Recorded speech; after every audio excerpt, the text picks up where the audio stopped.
Meet the Crew with your host, Lloyd Ellis.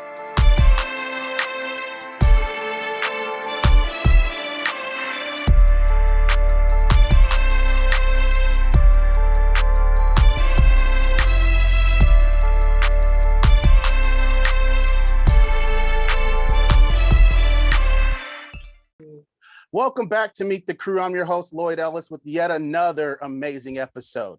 On today's show, we have a man that has traveled the world working with some of the top artists out there in the music industry. But before we get into that, we got to take care of a slight little bit of housekeeping. Those little algorithm thingies that YouTube puts out lets me know that there are quite a bit of you that watch this week in, week out, every Tuesday and every Thursday. But not everybody hits that subscribe. How are you going to know who we have next as the next rock star that's coming up if you don't subscribe? That's all I'm saying. So please take that point to hit that subscription. You don't necessarily have to like it because, hey, I really don't care.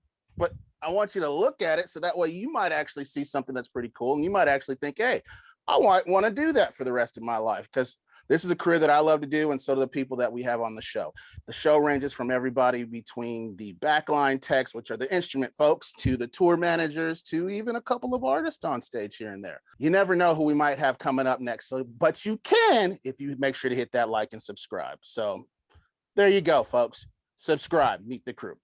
On today's show, we have a man, as I said, this guy... he deserves the good old-fashioned, ladies and gentlemen, boys. No, that's actually been played out quite a bit too much. So we're not going to go that route. We're just going to actually let this man do what he does and crack that smile. And Rye, please introduce yourself to the lovely folks of the inner wide world of webs. Man, this is awesome, man. My name is Ryan Lampa. I'm from Nashville, Tennessee, man. Old buds to the Lloyd P. Ellis. Ryan Lampa, everybody. You wish you could have had him on your show. That's all I'm saying. We go back, what, 11, 12 years now? Something like that? It has been a millennium. Yeah, man. I'm not a millennial, though, but that's okay if anybody out there is. We don't hate on anybody. Right. How have you been, my friend? How have you been? Good, man. I'm good. Yeah. I'll say that, as well as a lot of people out there, everybody says busy, but I'll say exciting. It's definitely exciting over here in Nashville for sure. So Ryan, tell us a little bit about yourself. How'd you get into this industry? Yeah, man. So my sister, she's a singer, Rachel Lampa, and she got a record contract when she was 14 years old. And I was 16. And then her managers asked, hey, do you want to road manage your sister? And I said, sure. Not even knowing what that was. And so as soon as I graduated high school, jumped out on the road, and we actually never looked back, man. We just jumped on a tour bus, jumped on some planes, and we toured like crazy. And I just deferred college one year after the next. And it was like, I'm not going to do the college thing. I'm just going to stay here on the road. So that's where I got started, man. So for those folks out there that don't know, can you kind of explain what a road manager does a little bit? Yeah, totally. I mean, it's funny. The version that I was told when I first started was, okay, you have just a few things to do. And it does not come down to a few things to do. One thing was to make sure that Rachel gets on stage on time. I'm like, okay, I can do that. The other thing is I was doing her merchandise too, was you gotta make sure her merchandise is set up. I'm like, all right, I can do that. And the third thing, the most important thing, was there's this new technology called in-ear monitors. You gotta make sure that she can use those, because we spent a lot of money on those molds. I was like, those three things, no problem. And I quickly learned that there's a lot more to it. But it was beautiful, man. It was like a really fun time of like being a young kid with your sister, which we got along really well, and we traveled a bunch. And it turns out that a road manager will take care of all the logistics of travel. You got to get from, one airport to the next airport, but then from that airport to the hotel, and then from that hotel to this venue. And then once you're at the venue, you got to get checked in, and then you got to get on stage, and just all those little paths, along the journey, you got to smooth those paths out. Now that I have a lot more understanding of what a road manager does, I would basically put it that you're dressing the environment for the artist to be able to do what they do. And you're also dressing the environment for the fans to enjoy what the artist comes to do. And you kind of just, if you kind of boil it down to that, that's the main role of what a road manager would do. They protect that whole environment. But then, getting there, you got to get there. You got to sleep somewhere. You got to eat something. You got to have a band. I guess there is a little bit more to it. Most definitely. Yeah, I hope that like kind of boils it down. it speaks a lot of truth, and that's what we're here about, is speaking truth and sharing the knowledge of what our lives are like. Yeah, man. You had mentioned that you got into this because your sister was a contemporary Christian pop star, right? And you wanted to help out. Your family needed help. Your sister needed help. And so how has that been from where you started to where you are today? Mm-hmm. So, yeah, I would say, man, when we started, we were just young kids and she was a young artist. And man, I'm telling you, I made so many mistakes and just things that in life, I just had zero life experience. I was literally graduated high school and then just jumped down the road. I didn't understand that when you book a flight the night before, that it's much more expensive than when you book it like 3 weeks out. So we were just like rolling like that. We're like, oh yeah, we got to book a flight for tomorrow's show. So it was just one of those things that like, man, that we were literally flying by the seat of our pants. And then now, obviously, having a lot more life experience and road experience, there's a lot more method to it. When we started, it was just Rachel and I. She was playing the tracks. I remember she had a mini disc player, because when you put the CD in, nobody had the anti-skip thing. So like, when the subs started moving, it's like game over, So we're like, all right, let's get mini disc that has like, 2-minute skip protection or whatever. It was so gangster, dude. And then they had, what did they have back then? ADAT, and then what is another thing? I can't think of it. But that's what everybody was using for tracks. So we just did the mini disc thing because it was easy to carry around. And then to now where we're doing arena shows with other artists, and we're playing much more than just the mini disc player. It was down, like at the beginning it was 2 people. And then now we're doing tours with over 100. Not with Rachel currently, but just with other artists. So that's where I'm at personally. Yeah. So I know your story. We've had plenty of time through our lives to grow our brotherhood, not just friendship, because you are like a brother. We've spent way too much time together, which is an amazing thing.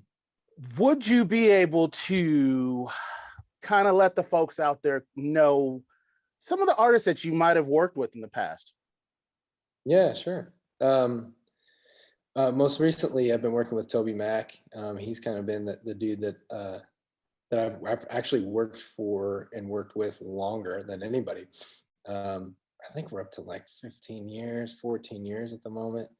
So my first gig outside of Rachel was with Tate, who was an old bandmate of Toby's. He had a rock band, a killer rock band with some awesome dudes. And so I jumped on the road with them. Another artist that I worked with early on was a guy named Fernando Ortega, an awesome pianist and songwriter and singer.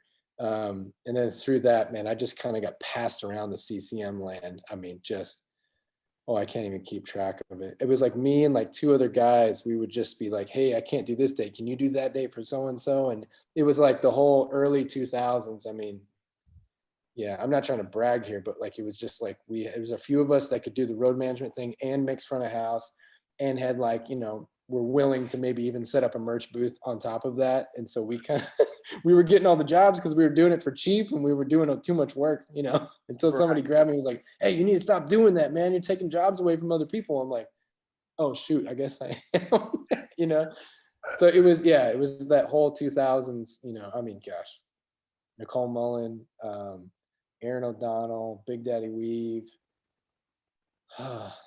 Yeah, Tate, like I said. Gosh, man, it's so foggy right now. I was road managing for so many different artists at the same time. Jeff Moore, did I say him? Like that it got so crazy that I was like literally praying to God. I was like, God, I don't think I can do as many artists as I'm doing. Because I had that Palm Pilot. You remember the Palm Pilot?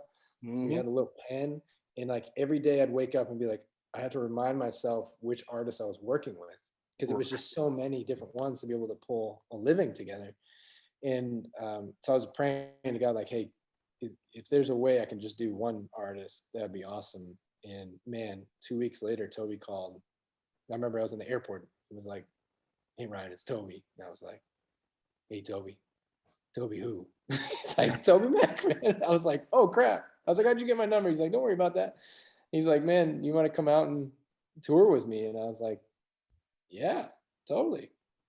And the funny thing is, I don't think I was ever really hired. I just was never fired. You know what I'm saying? Right. Like, though I should have been many times in the younger years for sure. Hey, we all should have been, but that brings me to my next little portion of the show that we try and hone in on for the guests out there. Yeah. I dabbled at it a little bit early on in our conversation, but the relationships that we have out here on the road is family. It is not just, hey, let's just find a body to fill this position. When you started out, you were one of 3 or 4 people in a market that was heavily saturated that could actually do the gig and do it very successfully. I know that when we first started traveling together, I had just started working with this production company that will remain nameless. And you were like, yeah, come on, let's do this. And then it turned into, once I parted ways with them, I remember you and Mr. Mahone were both like, you know what? He's good at what he does. It's a great hang. We have a great rapport with him.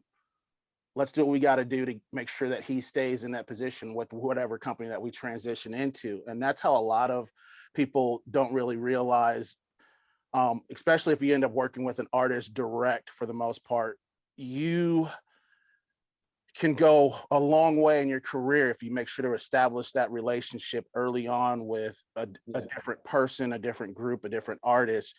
And you can go from somebody having, I wouldn't say a mediocre career by any means, but somebody growing, and you can grow with them, or you can, it's very rare that people start out and they're with the biggest headliners out there doing the biggest shows and doing stadiums and such. And you and I have been in churches, you and I have been in arenas, stadiums, Disney, like we've been everywhere, and people just don't realize how much the relationships that we have builds the industry that we work in and that we consider our lives, especially with the amount of time that we are away from our immediate families. Absolutely, man. Yeah. And to piggyback on that, it's like, if you think about it, you're literally, when you're on buses and planes, I mean, you are literally spitting distance from the people that you are spending all day with. So like, to give an element of that, like I can literally, how many buses that we've been on together, like I could reach out and just grab your arm while you're sleeping. This is not a normal thing. And so like, if we're able to be that close, we got to be able to be with people that we know, we trust, that we like, and that are skilled. And that's a tough thing. It's tough to kind of check all those boxes. I mean, sometimes, you and I've been on the road with people that maybe weren't necessarily the greatest at their position technically, but they were really great to be around. Yep. And it was like, okay, there's a spot for you because we like me, because we got to do this, 100, 200 times a year. Let's do it with people that we like. Most definitely. Yeah, man. And so, and then going to war every day, early mornings, late nights, working hard. And like, there's nothing like a live show too, because there's no redo. There's no, pause and edit and cut and paste. Like there's none of that. It's like, it's go, and it's make it happen now and make it happen right now. And there's an excitement with that, but you're in the trenches with each other. You're tired sometimes, like just, you hadn't eaten because you just had the long load in, whatever. But man, there's a camaraderie that is rare. I'm not saying that you can't accomplish that anywhere, but it's rare. And yeah, man, it's cool. It's cool to be able to say like, yeah, man, you're my brother. And that we don't, talk all the time, but I know that I could text you and be like, hey dude, I'm in trouble. I need some help. Yes. And because of what we went through, I know that you're going to reply and be like, yeah, I got you, buddy. I got you. And pretty cool. That is truth in a million ways. And I'm glad you went to that point, because right now we are still, it's middle of April, beginning of April right now. And we're a little over a year in this craziness called COVID-19. And I know for me personally, me having an event that pretty much wasn't going to go away. I'm not going to name what the event was, but a lot of folks out there already know what it is. But it's one of those events that happens, and it happens every 4 years, and it needs to happen. So that was able to guide me through 2020. There's so many different people out there, especially in our industry, that have been hit very hard with the pandemic that's going on right now. How has that affected you personally, or even with your family, if I may ask, bud? Yeah, man. So it's crazy the path that God has had me on over the past few years. So I technically actually jumped off the road. I think it's about 3 years ago now. And when I transitioned off the road, one of the main catalysts for that is that we had our second son. And so it was kind of at that moment of like, okay, I know that, my road time might be coming to a close, but I don't want to say goodbye to the road completely. So I transitioned into a music college where we taught college kids about live production. And that was really fun. It's called the Contemporary Music Center here in Nashville, CMC. And so I transitioned into that, which was really awesome. And then I actually transitioned out of that job because all through this, and you mentioned, Mr. Mahan from back in the day, he was like, he's Toby's monitor engineer. Him and I and a few other friends, we started feeding folks that were living on the streets like 12, 13 years ago while we were touring. And I just continued to do that, since then. And when I transitioned out of the college thing, it was because there's a lot of folks that are in need, and we can address that through the pandemic. Like we're starting to see there. So it was like, okay, I'm going to make a switch then. Sorry, I'm a little all over the place, but to kind of give you an idea, I've been doing that ministry ever since then. And I've just hung on to working with Toby. Because to be quite honest with you, there was a moment where I was doing the school thing, working with Toby, and doing the nonprofit stuff. And dude, I literally had heart palpitations. Like I call my dad, he's like a cardiac nurse for like 100 years. And I was like, hey, this is what I'm experiencing. He's like, yeah, it sounds like heart palpitations. I was like, cool. So what do I need to do? He's like, you might need to go to the ER. I was like, what? I was like, I can't just take like a Tylenol or whatever they take for heart stuff. And he's like, okay, if you experience, dizziness or lightheadedness or both of those put together, go straight to the ER. I was like, shoot, I'm starting to experience that. Went to an urgent care. They're like, get out of here, go to ER. I was like, do we need to call an ambulance? I was like, you're not even gonna see me. They're like, no, we don't want you to have a heart attack on our floor. Like, go to the ER. So I went there, and it was like staring at that doctor. He's like, you live a stressful life? I was like, yes, sir. He's like, great, change your life or I'll see you in 3 months. Slap, back, left. I was like, and so, yeah, that's been like kind of the journey there. And so I was actually, just doing, so I transitioned out of the college thing, and then I started working for Toby and doing the nonprofit stuff. And I'm still doing that now. The nonprofit has grown like incredibly, and Toby's actually been able to survive, and we haven't had to furlough or let anybody go through this whole season. He's been super agile and creative, and we've done like, oh gosh, I don't even remember. I've lost count of how many drive-in movie theater shows that we've done. And then like we actually did a 20 city arena tour earlier this year, which is crazy and wild and fun. And been able to, have some stuff on the schedule coming up through this summer. And so what I do is I'm the director of touring for him now. I've just understood his touring outfit and understood him and management and agencies and promoter and all that. And to be able to pull that together, I've kind of stayed in that role where I was that for a very long time.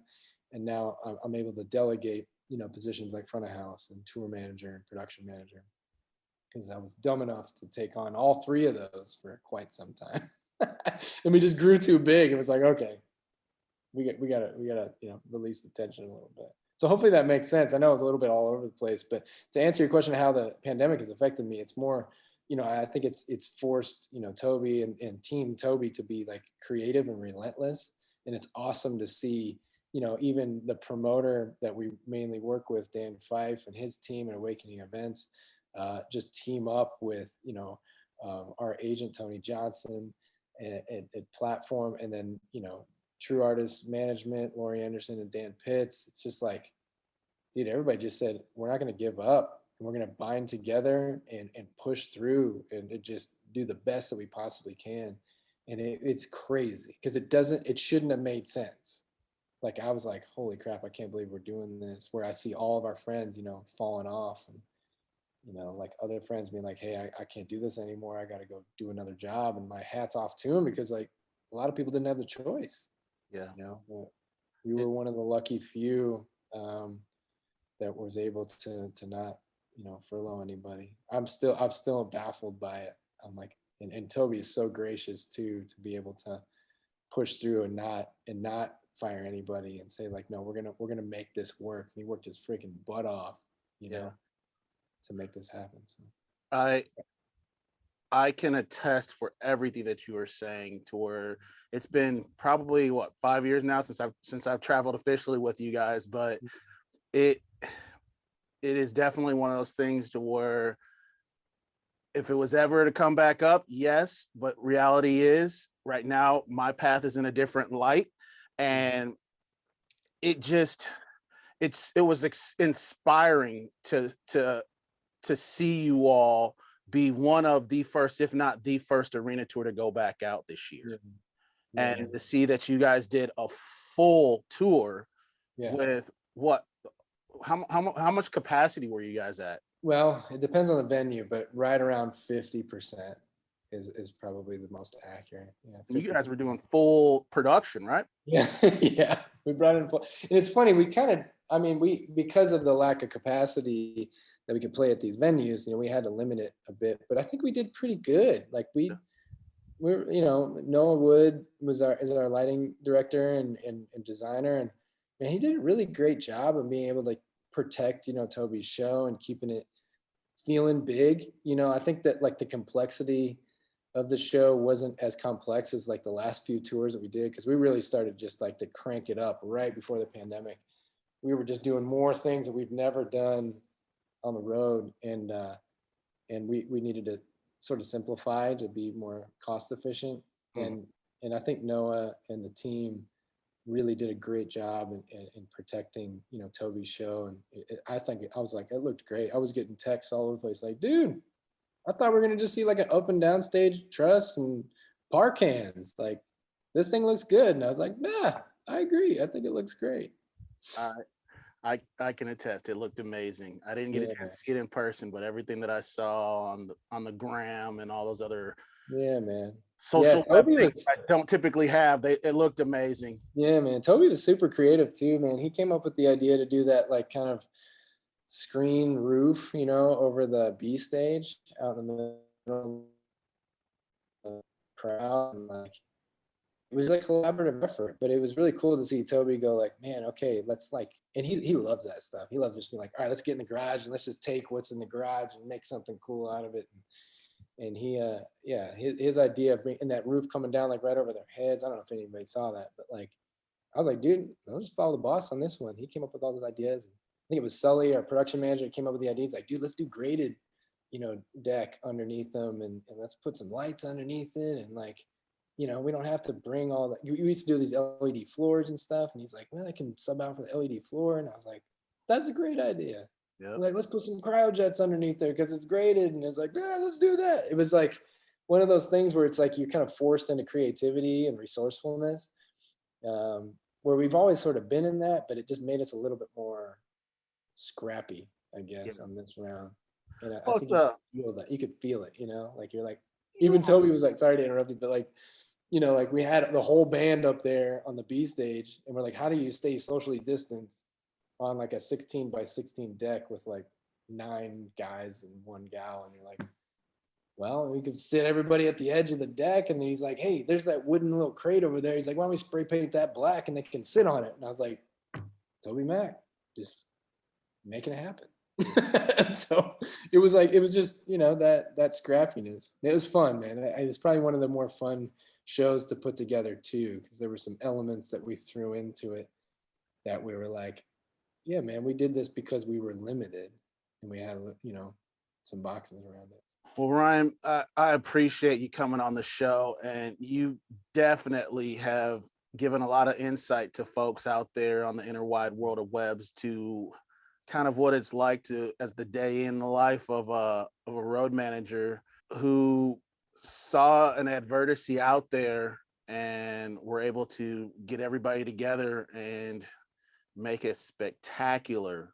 Yeah, man. Oh, dude, my hats are off to all the guys on the front lines, man. It was all them. I just felt like I, try to, give them the tools that they needed and provide some communication and a bit of structure. And dude, it was the guys on the front lines that made it happen. It was not me at all. My hats are off to all those guys. I mean, Heath and Pat, Noah, Clint, Sully, the whole bit, Paul Chambliss was out there. I mean, and it was fun to have like, Clay, Christian. I mean, we had like the dudes out there, Two-Tone, like we just called like our old buds, Serta and Gonzo and, like everybody, Neves. I know I'm forgetting a few people, I'm sorry, but like, man, and I'll say that Justin McGaldy, our tour manager, he took this thing, man, because there was a lot of complexity with this dang virus and a lot of things that he needed to protect. And man, he nailed it. He freaking nailed it. He was strong when he needed to be strong and goofy when he needed to be goofy. You got to be both sweet and savory. Definitely, most definitely. Well, we have come to that point in the segment that is a little bit of a nail biter for everybody. If there is one, and I only give you one thing that folks don't necessarily know about Ryan Lampa, or even something that you would just like people to know in general, what might that be? I think the first thing that comes to mind is just kind of an odd thought, but like, man, I'm so much a work in progress, man. Like I'm 38 years old, and I know like most people that I work with, they're a lot younger than me, and I don't feel old, but I feel like, man, I am like, if for the first time in my life, I'm like, whoa, I am such a work in progress. And so that's probably what I would say, like in this current season, it's just such a work in progress. Well, how can folks reach out to you, Mr. Lampa? What are the social media tag channel? Yeah, all those things. I'm so old. Yeah, that's all good. I would say, man, it's funny. I've actually gotten off of Instagram. I was fall down these holes in Instagram, and I was like, this is not fruitful for me. I just couldn't handle it personally, but y'all that can handle it, go for it. But check out People Loving Nashville. So we're on all the Instagrams and Facebooks on that stuff and the website. There's some really cool things that we've been able to do. And man, it was founded with roadies. It was literally a few roadies getting together, and then now it's become a lot bigger than just those few roadies coming together, grabbing a few shirts and a few, meals to pass out downtown. It's turned into this whole full-fledged thing that God has just lit a fire on our community. So I would say check that out, peoplelovingnashville.com, man. Perfect. People Loving Nashville. We will make sure to put that in the description so that way you all can reach out. Hopefully send some contributions. Yeah, man.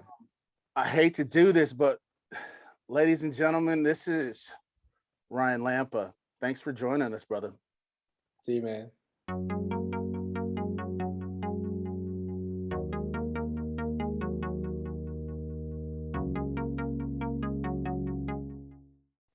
Hey, I'm Ryan Lampa, and you have met the crew. Meet the Crew with your host, Lloyd Ellis.